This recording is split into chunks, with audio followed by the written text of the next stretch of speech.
میں نے پہلے ہی کہا تھا کہ ہمارا صوبائی ہیڈ کوارٹر جو ہے وہ اڈیالہ شفٹ ہو گیا ہے، اور میں نے پنجاب حکومت سے ریکویسٹ کی تھی کم از کم اس قیدی کو جو ہے اس کے تحفظ کے لیے اور لوگوں کے لیے اسلام آباد اور پنڈی کے لوگوں پہ رحم کریں اور اس کو کہیں اور شفٹ کریں، کیونکہ آئے روز اسلام آباد بند ہوتا ہے، پنڈی بند ہوتا ہے، جب لوگ اسکول جاتے ہیں، جب اپنے جاتے ہیں اپنے آفیسز جاتے ہیں یا کوئی ایمرجنسی ہوتی ہے تو یہاں پر تو کوئی شاپنگ کرنے بھی پنڈی اسلام آباد جاتا ہے، کہتا ہے اڈیالہ کا چکر لگا لیں، ڈی این جی لگے ہیں،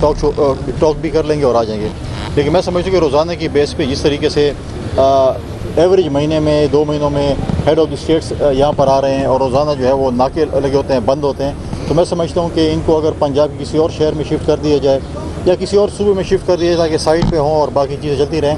اور وہاں پر دھرنے دینے سے کوئی فائدہ نہیں ہے۔ جب ملاقات ہوگی، چیزیں ہوں گی تو آپ کو انفارم کر دیا جائے گا، وہاں پر جا کر دھرنے دے کے اپنے آپ کو میڈیا میں لانے کے لیے، اور ڈی سی این جی وہاں پر ہمیشہ حاضر ہوتی ہیں تو ان کی جو ہے اس کے لیے میڈیا ٹاک کر لیتے ہیں۔ صوبے کا ستیہ ناش ہو پڑا ہے، آپ دیکھیں کہ پچھلے 13 سالوں سے جو ہمارے صوبے کا ہے، آپ مجھے بتائیں کہ ہیلتھ تو ان کی ٹاپ پرائرٹی تھی،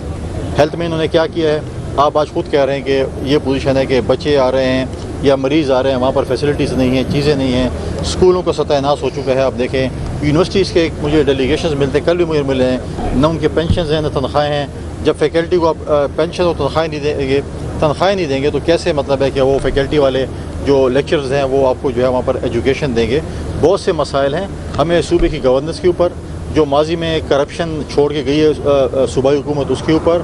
ہمارے ہیلتھ کے اوپر، ہمارے ایجوکیشن کے اوپر، بہت سی چیزوں پہ جو ہے چیزیں کرنی چاہیے۔ سی ایم صاحب کا اپنا جو حلقہ ہے وہ اس وقت مرج ڈسٹرکٹ سے ان کا تعلق ہے کہ خیبر میں جو صورتحال ہے اس وقت، لا اینڈ آرڈر کی صورتحال ہے،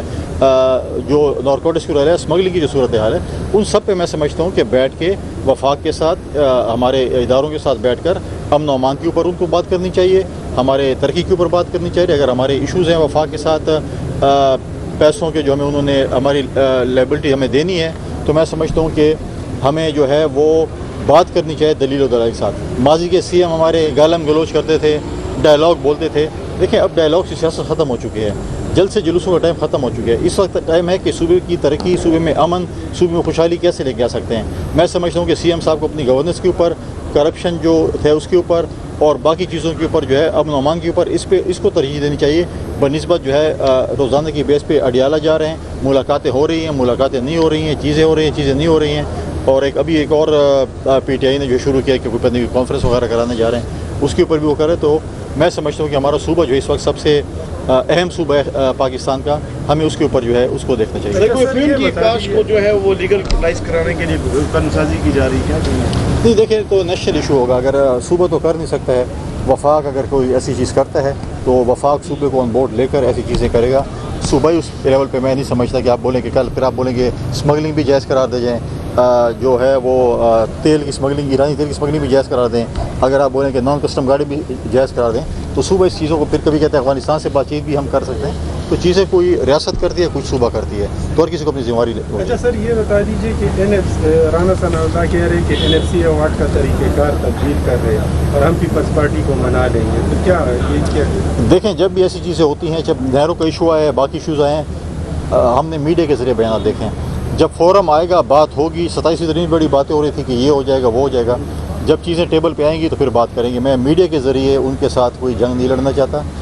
بہت سے ایسے ایشوز ہم بات کر سکتے ہیں۔ میں سمجھوں جب یہ چیزیں آئیں گی، ہماری CC میں آئیں گی یا ہمارے ساتھ شیئر کی جائیں گی، پھر ہم ان کو جواب دینے کی پوزیشن میں ہوں گے۔ گورنر صاحب، صوبے میں گورنر راج کی جو باتیں ہو رہی تھیں وہ پہلے بڑی گرم تھی، اب بالکل ایک سائڈ پر ہو گئی ہیں، تو کیا دیکھتے ہیں کہ کیا صورتحال ہے اس وقت اس حوالے سے؟ سر اس کے ساتھ بھی وہ کہتے ہیں کہ اگر گورنر راج لگا تو نہ گورنر رہے گا نہ گورنر ہاؤس رہے گا، کیا کمنٹ کریں گے؟ اتنے تک میں ان کو چھوڑوں گا تو بات کریں گے نا، وہ تو اور بات ہے۔ یہ جو ڈائلاگ ہے نا سلطان رائی والے، میں ڈائلاگ نہیں بولتا، میں عمل درآمد پہ کام کرتا ہوں اور میں پریکٹیکل کام کرتا ہوں، میں یہ ان کی طرح جو ہے چیزیں نہیں کرتا۔ جنہوں نے کرنے تھے، ایک نے تو اپنی ٹانگ توڑوا کے شہیدوں میں نام لکھوانے کی کوشش کی، پلستر باندھ دیتا کہ میری جان چھوٹ جائے۔ لیکن جہاں تک گورنر راج کی آپ نے بات کی، میں نے پہلے بھی کہا تھا کہ یہ صوبائی حکومت کے اوپر منحصر ہے۔ اگر صوبائی حکومت پراپرلی بیہیو کرے گی، بیہیو مطلب ہے کہ ہمارے لا اینڈ آرڈر سچویشن کو ٹھیک کرے گی، ہمارے مسائل کو دیکھے گی، ہماری چیزوں کو دیکھے گی، تو پھر کیوں فیڈرل حکومت جو ہے گورنر راج لگے گی؟ اگر چیزیں خراب ہوں گی، اس حد تک آئیں گی کہ انکنٹرولیبل ہوں گی، تو پھر اس کے اوپر جو ہے آئین میں شک موجود ہے، پھر وفاقی حکومت اس کو دے سکتی ہے۔ تو میں سمجھتا ہوں کل بھی تاڑ صاحب نے کوئی بیان دیا ہے کہ جی CM صاحب پتہ نہیں کیا کوئی اسٹیٹمنٹ تھی، لیکن اس کا انحصار جو ہے وہ صوبائی حکومت کے اوپر ہے کہ صوبائی حکومت کیا چاہتی ہے. میں سمجھتا ہوں کہ صوبائی حکومت کو وفاق کے ساتھ ہمارے